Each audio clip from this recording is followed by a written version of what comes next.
오늘 말씀의 제목 마음이 둔해지지 않도록. 좀 더 구체적으로 말씀을 드리면 오늘 부활주일이니까 예수님의 부활을 믿는, 또 예수님이 다시 오실 것을 믿는 우리는 마음이 둔해지지 않도록 해야 합니다 하는 것으로 말씀을 전하려고 합니다.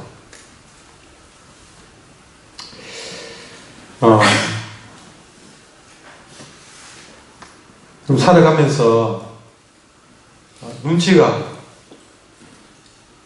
빨라야 됩니다. 그 눈치는 어떤 기회를 엿보는 그 눈치가 아니라 하나님의 뜻을 살피는 영적인 눈치가 빨라야 됩니다.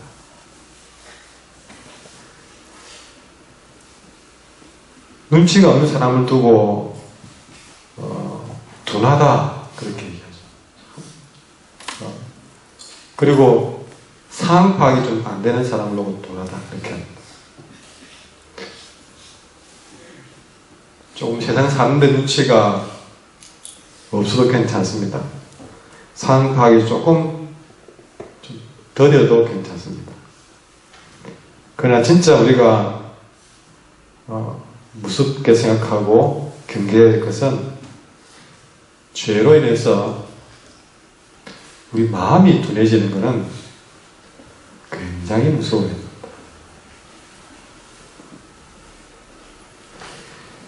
이 마음에 둔해지는 병,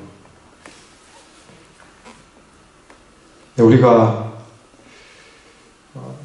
이런 병이 내게 오지 않은지 우리는 자기 자신을 스스로 살펴야 합니다.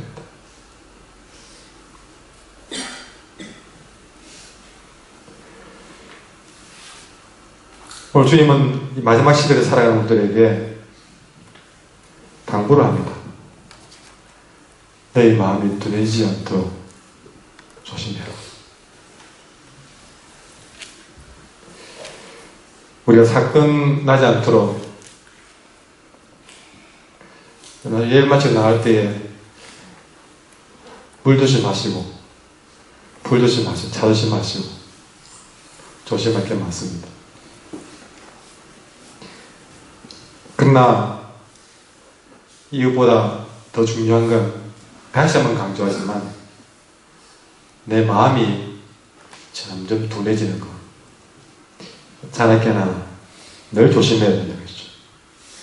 왜 이것이 그렇게 무서운 것인가? 여러분, 이 마음이 둔해지는 것을 두고 오늘 본문에 보시면 34절에 보십시오. 마음이 둔하여지고 뜻밖의 그 날이 뜻과 같이 내게 임한다. 이 마음에 둔해진 것이 왜 문제가 크냐면 우리가 좀 길을 조심하지 못해서 자빠지거나 뼈를 다치거나 한 거는 이렇게 어수를 줘가지고 잘하면 적어도 2-3달 안에는 한 거는 다 고칩니다.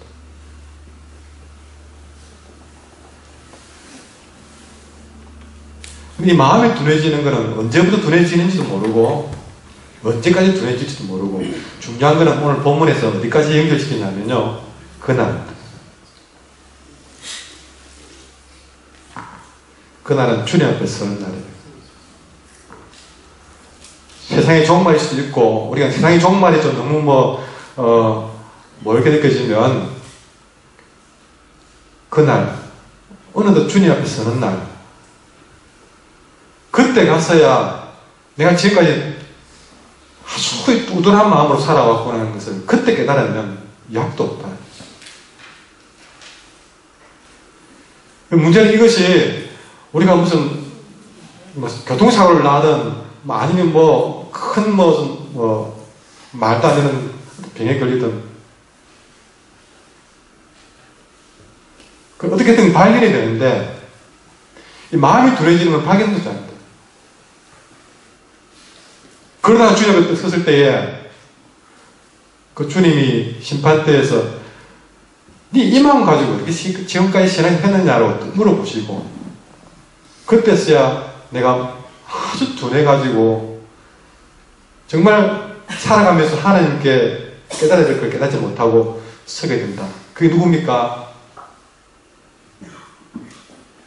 그것이 나사라와 함께 나온 부자의 얘기를 봅니다.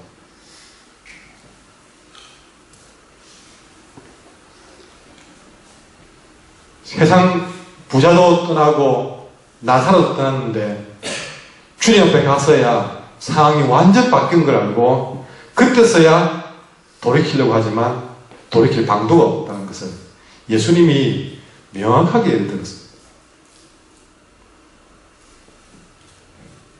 그래서 이 마음이 두려지는 것이 무서운 병인 것이죠.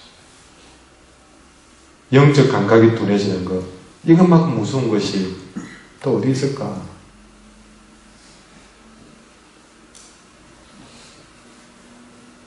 가로주다 보십시오. 저도 12지다 했다고 할 때 한다면 원래 그런 사람이 아니었다. 그러나 불과 3년 사이에 그가 12지자로 임명될 때, 사도로 임명될 때에 3년 뒤에 그가 자기 손으로 예수님을 팔 줄 꿈에도 생각 못했을 것입니다. 마음에 둔해지고 나니까 예수님을 어느 30에 팔아도 예수님이 최후의 만찬에서 나와 함께 먹는 자 중에 나를 팔지겠다고 이야기를 해주어도 이미 둔해져서 덫에 빠져가지고 벗어나지를 못하는 거예요. 가라주다가 우리에게 얼마나 그게 무서운 비행가를 보여주고 있습니다. 사도행전에 보면 아나니아와 삽비라 부부 나오는데요. 이 부부도 초대교회를 위해서 자기 집을 팔 만큼 헌신적인 부부였습니다. 그럼 이 부부가 나중에 자기 집재산 팔아가지고 주님 앞에 쉽게 말해서 헌금하다가 죽은 사람들이에요. 이런 일이 있습니까?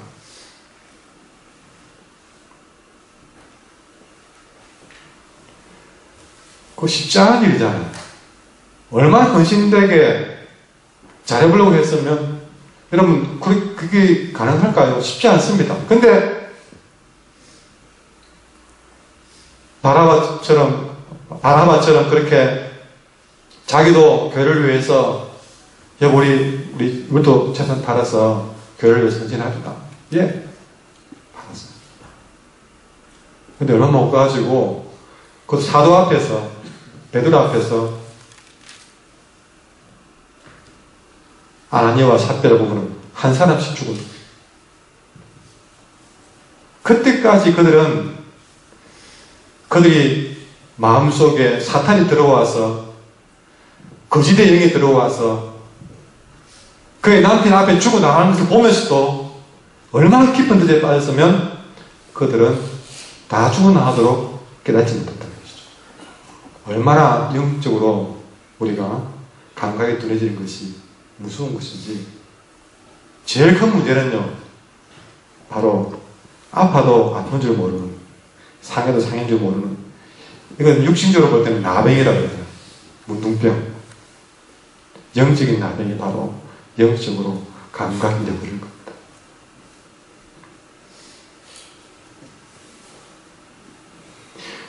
결국 둔해진다는 것은 하나님을 못 느낀다는 것이죠. 찬양을 해도 찬양에 대한 감각이 둔해지고, 기도를 해도 기도의 진심이 담기지 않고, 말씀을 들어도 아무리 그 말씀에 깨지지 않는 영적인 감각이 둔해져 버립니다. 그래서 제가 어릴 때부터 부른 복음성에 보면요, 울고 있는 형제여 왜 기도를 잃었는가 다 있습니다. 여러분, 우리의 기도가 둔해지고 우리의 찬양이, 우리 말씀에 대한 감각이, 예배에 대한 감각이, 영적인 감각이 점점 둔해지는 것.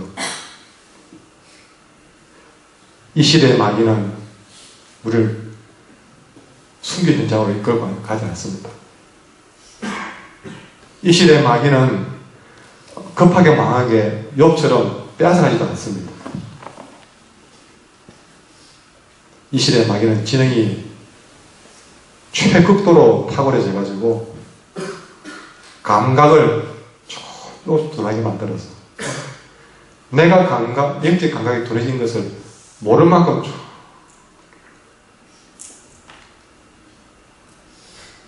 희미하게 만들어 놓고 그 상태로 주님을 서게 만드는 것. 아주 고도로 지능적인 유혹을 하고 있습니다. 여러분, 오늘 본문에는 이렇게 우리의 마음을 영적인 감각을 둔하게 만드는 세 가지 적이 있다고 보시면, 첫째는 34절 보십시오. 방탕함입니다. 방탕하다 그러면 여러분들은 나는 안 방탕해. 이미 여러분은 세계 중에 한 게 아니라고 다 제끼고 본 겁니다. 이 방탕 그라는 단어를 헬라어 단어에 보면 크라이팔레라는 단어를 쓰고 있는데, 이는 어디에 쓰는 단어냐면 술에 취해가지고 도덕적인 자질을 잃어버렸을 때, 그래서 법정에 가면 이런 크라이팔레 상태가 되면 그때는 판단 안 돼서 행동이니까 하면서 가능시키는 그런 게 있는데, 또 다른 설명에는 머리가 이리저리 흔들린다. 그 술에 취해서 완전히 어떤 판단력을 잃어버렸을 때, 저는 아직 술을 취해본 적이 없어가지고 어떤 상태인지는 명확하게 알 수는 없습니다. 그러나 이걸 두고 생각해 봤어요. 이걸 어떻게 우리가 교인들이 술 먹는 것도 아니고 어떻게 표현을 해야 할까? 이렇게 저는 깨달았습니다. 한마디로 방탕하니 뭔가 길을 잃어버렸다. 성도로서 가야 될 길을 잃어버렸다.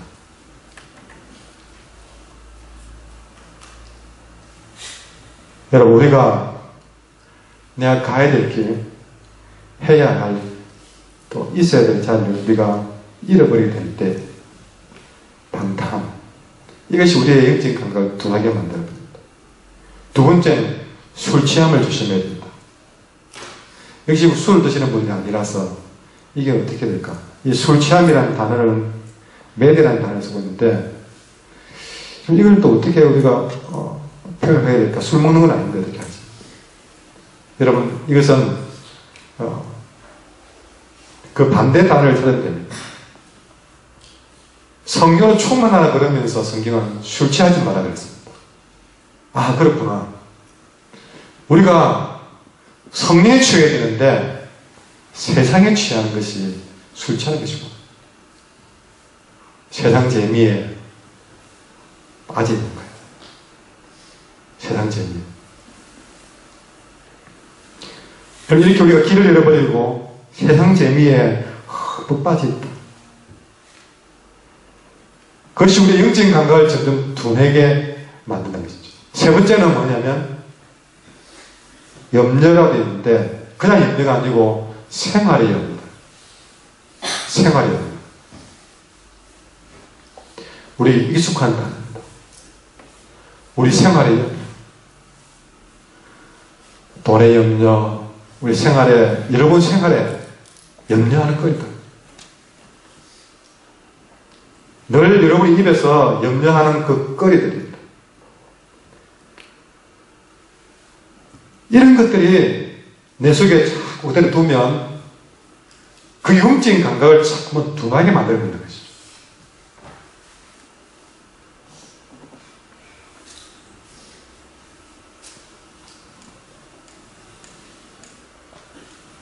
여러분, 중요한 거는 이 세 가지를 조심하라 그러죠.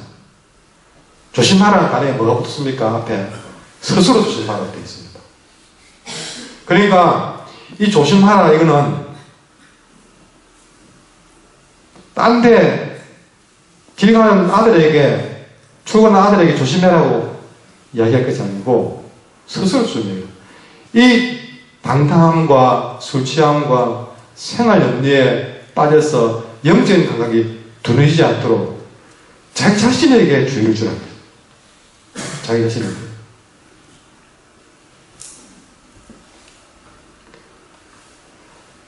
이런 일들이 나에게 언제나 일어날 가능성이 있다는 것을 인정을 하고 이런 일들이 내게 일어나지 않도록 나에게 주의를 주라는 것입니다. 누구에게? 자기 자신에게 주의를 줘. 우리 지난번에 말씀과 이어지는 부분.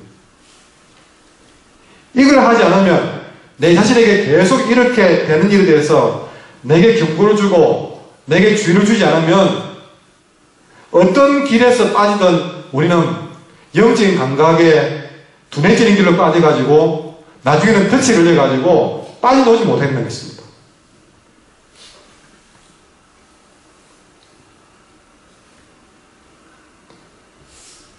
우리의 신앙의 선배들도 스스로 조심 안 해가지고 넘어진 경우가 여러 번 있습니다. 노아 보십시오.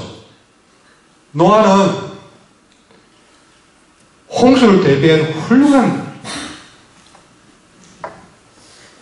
철저히 홍수를 대비하고 그 가족을 살린 영주의 영웅입니다.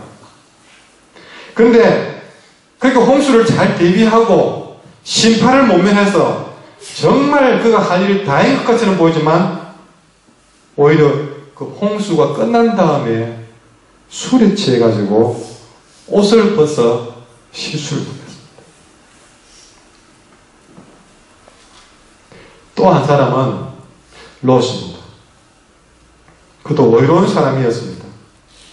그러나 타락한 소돔성에 마음이 물들어가지고 나중에는 자신의 두 딸과 표현할 수 없는 근친상간에 부끄러운 범죄를 저질렀습니다. 이 두 사람은 다 공통점이 뭡니까? 노아도 롯도 노아는 대홍수에서 롯은 소돔 고모라가 유황불에 불타는 그런 멸망에서 둘 다 어마어마한 멸망에서 겨우겨우 생명을 구한 사람들인데 그렇게 멸망 가운데에서 생명을 구해놓고 그 다음에 스스로 조심하지 못해서 실수를 보면서 대표적인 사람들이다. 여러분 우리가 이 마음이 둔해지는 것 이때부터 어떤 일이 벌어지냐면 점점 마음이 둔해지면서 하나님과의 영적인 그 통로가 막히기 시작합니다. 영적인 통로가 막히면 영적으로 성장이 멈추기 시작합니다.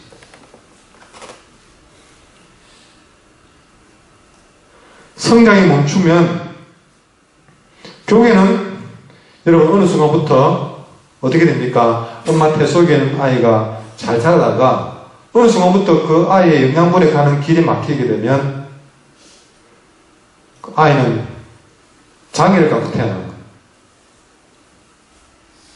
그러면 평생 그걸 못 고치면 평생 그렇게 장애를 가지고 살아가는 거예요. 자, 뭡니까? 마음이 둔해졌을 때에 그것 때문에 지옥 가지는 않습니다.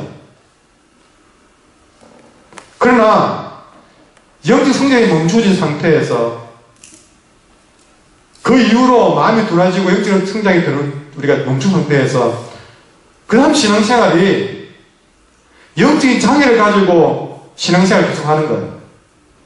그래 기쁨이 없고 열매가 없고 다시만 돋고 전에는 늘 보탬이 되고 힘이 되는 사람이 인생이 영적으로 둔해지고 자라지 못하고 장애를 가짐으로써 신앙생활이 자꾸만 안 하는 것도 아니고 지옥 가는 것도 아닌데 점점 오히려 전에 사놓은 모든 좋은 것들을 까먹고 가는 거예요. 그래서 우리는 둔해지지 않도록 이걸 둔하게 만드는 방탕함, 술 취함, 생활염려, 이걸 우리가 조심해야 돼요. 근데 이거는 우리 생활 가까이에 있어요. 어디 뭐 나이트클럽이나 어디 아니면 어디 뭐 장유철이나 그렇게 가야만 만나는 게 아니라 늘 우리 가까이에 있단 말이죠. 그런데 이 방탕함과 술 취함과 생활염려, 이런 것들이 우리를 그럼 어떻게 하면서 우리의 마음을 둔하게 만드는가? 하나 여러분에게 팁을 드린다면, 우리가 여기에서 둔해지기 시작하는 하나의 신호가 있습니다. 그게 뭐냐면, 이런 둔해지고라는 단어의 뜻이, 그게 팁이 있습니다. 이게 방탕함과 술 취함이나 생활염려가 가까이기 때문에 늘 찾아옵니다. 찾아와서 내 마음을 왔다 갔다 드나듭니다. 그건 어쩔 수가 없어요. 제가 여러 번 예를 들었지만, 내 머리 위에 참새가 날게 하는 걸 막을 수 없습니다. 그러나 그 제비가 내 머리에 둥지를 트게 할 수는 없다는 거죠. 방탕함의 새가, 출취함의 새가, 이 생활의 문제의 새가 내 마음에 왔다 갔다 하는 거는 그것 가지고 하나님이 나무라지 않는 것이죠. 그 어느 날 생활의 염려라는 돈 문제가 내 마음속에 탁 내 마음에 뭔가를 잘 잡고 있어서 그게 내 수동을 엉망고 있으면 그때부터는요, 잘 들어도 하나님의 말씀도 귀에 안 들어오기 시작하고 잘하는 기도도 안 하게 시작되고 찬양의 기쁨도 잃어버리기 시작해요. 그렇게 되면서 제가 팁이라고 했잖아요. 둥지를 틀려고 하는 순간 어떤 일이 생기느냐, 둥지를 틀려고 하는 만큼 이 둔해진다는 말에 참 묘미가 있는 게 뭐냐면요, 이 둔해진다는 거는 그 원어를 가만히 보면 무거운 것 가지고 그런 건 말합니다. 그러니까 아까 말했죠. 이런 돈 염려나 생활의 염려, 방탕함, 술 취함, 이런 것들이, 세상 재미 이런 것들이 왜 안 들어오겠습니까? 여러분, 이 봄날 되면 사람들의 마음이 무슨 뭐 바람 난 사람처럼 어디 뭐 떠나야 될 거, 안 떠나면 뭐 죄 짓는 것처럼 마음이 막 붕 떠가지고 그냥 살다 보면 그런 재미도 있고 그런 거 누리면서 해야 되지만, 문제는 뭡니까? 그럴 수는 있지만 그것이 내 마음속에 어느 날 주인처럼 자리 잡아버려가지고 둥지를 트기 시작합니다. 돈에 대한 걱정 왜 못합니까? 할 수 있습니다, 인간적으로. 그때 눈물도 흘릴 수 있고 화도 낼 수 있습니다. 그것이 자리를 잡기 시작하면서 떡하니 그것이 내 마음속에서 자꾸 묵상에, 관심에 주인공이 돼가지고 점점 이제는 자나깨나 거기에 빠져있다고 둥지를 트기 시작한 것이죠. 그것이 내 마음을 꾹꾹 누르고 있다면, 아, 이제 내 마음이 둔해지려는 신호가 오는 것이구나. 세상 취미에, 재미에 내가 점점 그것에 내가 그거 안 하면 이제 못할 것 같은 그런 무거운 마음이 꾹꾹 내 마음을 누르고 있으면, 아, 내가 이제 둔해지기 시작하는 것이구나. 그때부터는 정신을 차리고 스스로 조심하여서 거기서 탈출해야 됩니다. 좀 지나버리면, 내가 거기에 덫에 딱 걸려버리면 거기서 빠져나오고 싶어도 못 빠져나오는 거예요. 그 둔해지고라는 말을 다르게 말하면 내리누르고. 이게 원어적인 표현입니다. 그 성경도 원어를 보면 너무너무 접근하기가 좋거든요. 그냥 둔해지는 게 아니고 그게 내 마음에 누르기 시작하면 빨리 정신을 차리고 대체 빠지기 전에, 걸려들기 전에 나오셔야 됩니다. 돈의 염려가 이런 마음을 누르기 시작하면 던져버리죠. 안 되겠다. 이것 때문에 내가 돈 한 푼 없어서 괜찮은데 이때 눌려가지고 영적 감각을 잃어버리고 나중에 못 벗어나면 큰일 나요. 그냥 막 물 한 걸 밥 말아 먹더라도 그래 사는 게 낫지, 그 염려에 빠져가지고 내 인생 뺏겨서는 안 된다는 거죠. 신앙을 뺏겨서.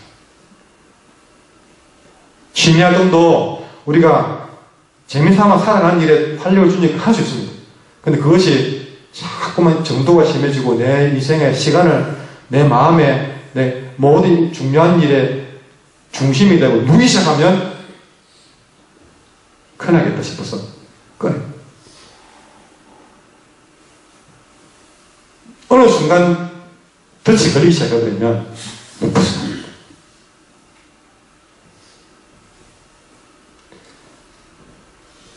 자, 이렇게 우리가 마음이 둔해지는 것을, 여기에 눌리는 것을 이기기 위해서 오늘 성경은 벗어나는 길 두 가지를 말하고 있습니다. 마음이 둔해지지 않도록 하는 두 가지 길. 첫 번째는 따라합시다. 항상 기도하는 데 깨어있자. 36절을 말씀해보시면 이러므로 너희는 장차 올 이 모든 일을 능히 피하고 인자 앞에 서도록 항상 기도하며 깨어있으라. 늘 듣던 이야기지만 여러분, 우리가 기도는 오늘 다르게 말해서 깨어있는 길입니다. 둔해져서 영적인 조롱이 올라갈 때에 나를 깨우는 것이 기도입니다. 기도 안 하면 나도 모르게 술 취한 듯이 흥청망청 무분별하게 하나님 앞에서, 세상 앞에서 천박하게 행동하며 살다가 세상 염려에 빠져서 그게 짓눌려 살다가 우리는 덫에서 헤어나지 못할 것입니다. 근데 기도해라고 할 때 앞에 뭐 따라 붙습니까? 항상. 기도가 항상 내 삶의 일부가 되어서 늘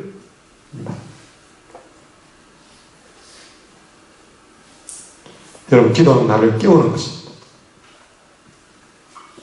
기도로 깨어있는 것이 둔해지지 않는 첫 번째 길. 두 번째는 따라합시다. 말씀을 들으려고 성전으로 나아가라. 37절에 보시면 예수님이 깨어있으라 해놓고 가만히 있지 않았습니다. 낮에는 성전에서 가르쳤습니다. 이 낮이라는 단어도 역시 앞에 항상 기도하라는 말과 같은 의미를 쓰고 있습니다. 낮은 매일매일. 근데 여러분, 예수님은 이제 이 누가복음 21장에 들어오시면서부터 그에게 주어진 시간이 일주일밖에 안 남았어요. 일주일에 시간을 따져보니까 예수님이 수요일날 시몬의 집에 계셨고, 목요일날 다락방에 치워 만찬을 가졌고, 금요일 절대 가셨거든요. 그러니까 그 예수님이 겨우 한 3일 정도를 정말 쪼개가지고 낮에 매일같이 나와서 성경에서 가르친다는 거죠. 예수님이 매일 나와서 가르칠 때에 그 다음 38절에 보시면 모든 백성이 그 말씀을 들으려고 이른 아침에 성전에 나갔다. 마음이 둔해지지 않는 첫 번째는 기도하고, 두 번째는 매일 말씀을 듣기 위해서 성전으로 가는 길이었습니다. 예수님은 그래서 성전에서 매일 가르쳤습니다. 3일밖에 안 되지만 십자가에 죽기 전까지 내게 주어진 3일을 쪼개서라도 한 말씀이라도 더 전하려고 최선을 다했습니다. 그 말씀을 들으려고 백성들은 이른 아침에 성전에 나갔습니다. 이 말씀이 둔해지려고 하는 그 영적인 감각을 되살려주고 있습니다. 여러분, 말씀은 영적인 에너지입니다. 이걸 공급받지 않으면 깨어날 수가 없습니다. 이 말씀은 때로 우리를 찌르는 침입니다. 잠드는 우리를 말씀이 찌르주지 않으면 무엇이 우리를 깨우겠습니까? 잘하고 있는 사람들의 말씀은 응원가입니다. 말씀을 들을 때 그렇게 살아니까 그 말씀대로 되는 것이나 응원을 받고 힘을 내는 겁니다. 어떤 방법이든 그 말씀은 영적 양식이 되어서 우리에게 살아가도록 하는 힘을 주는 것이죠. 이걸 공급받지 않고 우리가 어떻게 영적인 건강에 살아날 수 있겠습니까?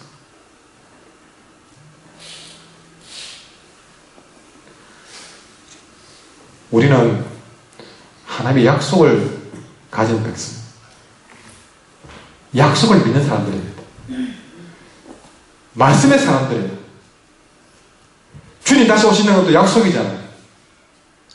그 약속을 가진 사람과 약속을 믿지 않은 사람은 사랑이 달라야 됩니다.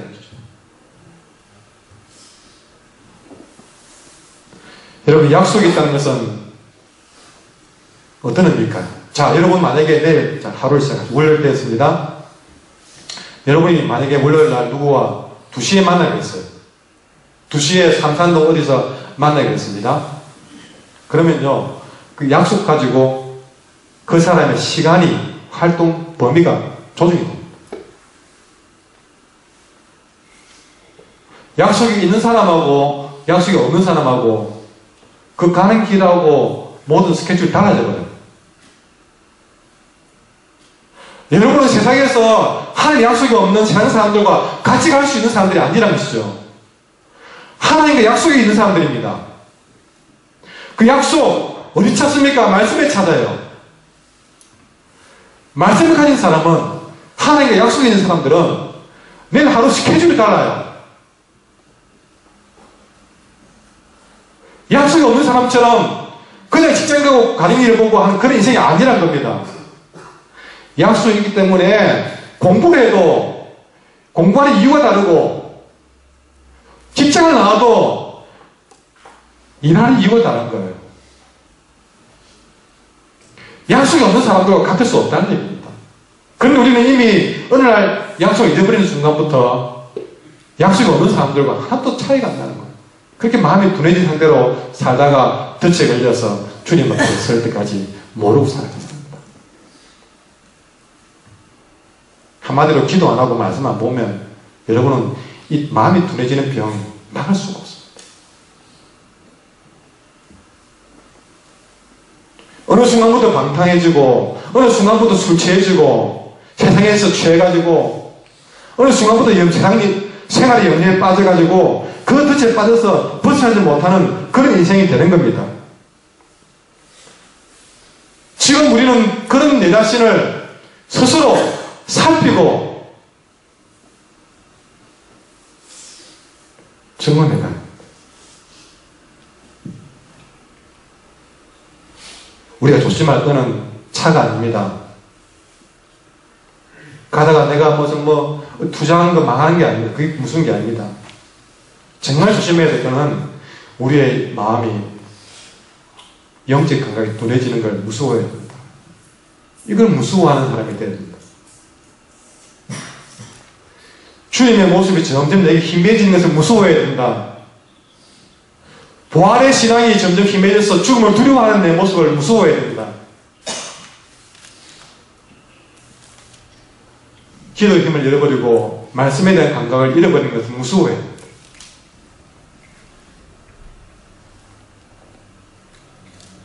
여러분에게 돈 문제, 사람 문제가 큰 게 아닙니다.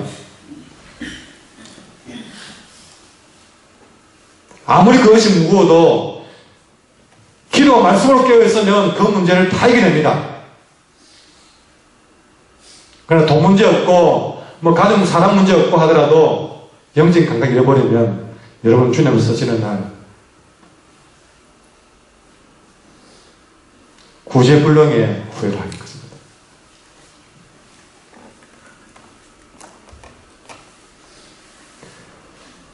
스스로 조심하라 했잖아요.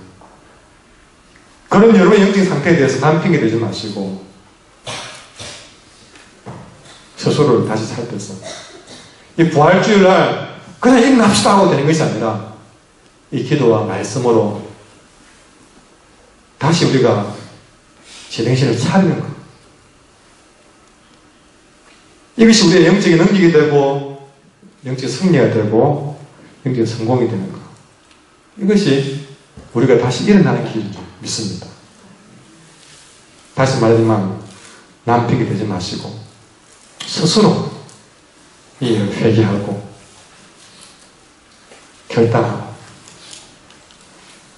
다시 일어서는 진짜 영적인 부활을 경험할 수 있기를 간절히 소망합니다. 이제 찬양할 때에 그날이 도적같이 이럴 줄 너희는 모릅니다. 우리 일어나서 합시다.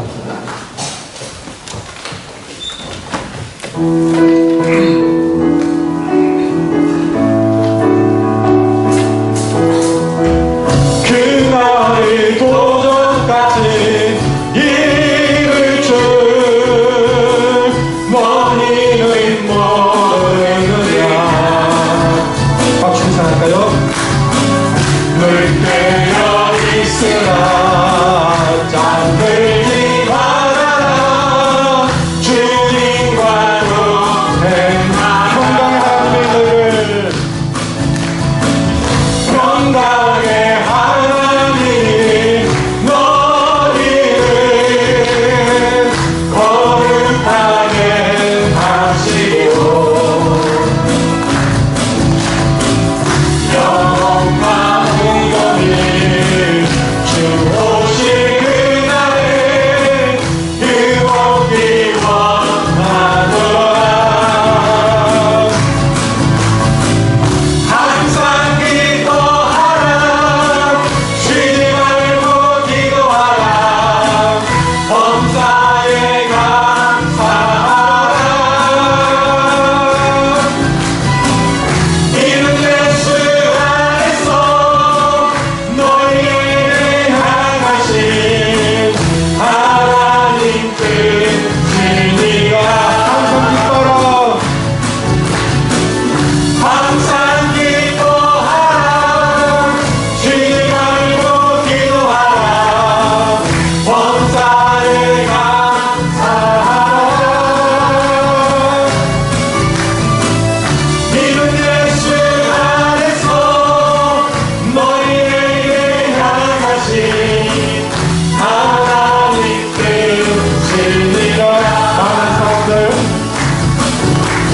많은 사람들 참된 진리를 모른 채 주님 것을 떠나갔지만 내가 만난 주님은 참 사랑이었고 진리였고 소망이었고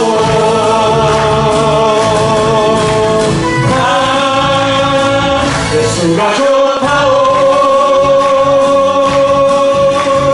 나 예수가 좋다오 주를 사랑한다고 베드로처럼 나 예수를 사랑한다오. 무거운 짐진 자 내게로 오라 내가 너를 쉬게 하리라. 일반 생명의 길 잘못된 길이라 항상 내게 불러주셔서 그대가 만일 참된 찾거든 그대가 만일 참된 행복을 찾거든 예수님을 만나오세요. 그로 인하여 평안을 얻으며 나와 같이 고백할 거요. 나 예수가 좋다오 나 예수가 좋다오 주를 사랑한다오 베드로처럼 나 예수를 사랑한다오. 할렐루야. 주 예수 그리스도의 은혜와 하나님 아버지의 선하심과 성령의 교통하심과 충만하심이 주님 오실 약속을 가진 자로서 더 이상 마음이 둔해지지 않기를 간절히 원하는 주의 사랑 모든 백성들 머리 위에 항상 함께 있을지어다. 아멘.